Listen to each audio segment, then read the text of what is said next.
Report कर रहे हैं स्काई न्यूज उर्दू के ब्यूरो चीफ मोहम्मद आसिफ। समुद्री में मौसम की तब्दील होते ही मुख्तलिफ किस्म की बीमारियों ने सर उठाना शुरू कर दिया, जिसमें पेट के मुतल्लिका गैस्ट्रो की बीमारियों ने बहुत ज्यादा सर उठा लिया है। इस वक्त हमारे साथ मौजूद है THQ अस्पताल समुद्री के medical officer doctor Saifur Rahman ji. Doctor साहब आगाह कीजिएगा।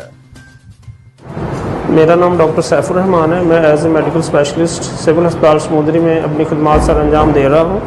आजकल हमारे पास पेट की बीमारियों के मरीज़ रिपोर्ट हो रहे हैं, जिसमें कैर, दस्त और पेट की दर्द की शिकायत के साथ लोग आ रहे हैं। तो इससे बचाव के लिए हमें चाहिए कि हम साफ़ सुथरी खुराक इस्तेमाल करें, पानी का ज़्यादा इस्तेमाल करें, धूप के वक्त बाहर ना निकलें, अगर निकलना हो तो सर पर कपड़ा रखें और नमकोल वाला पानी ज़्यादा इस्तेमाल करें। और अगर किसी इंसान को ये मर्ज़ लाहक होता है तो इसके लिए सरकारी अस्पताल में हर किस्म की सहूलत मुयस्सर है। यहाँ पे आएँ और अपना इलाज करवाएं।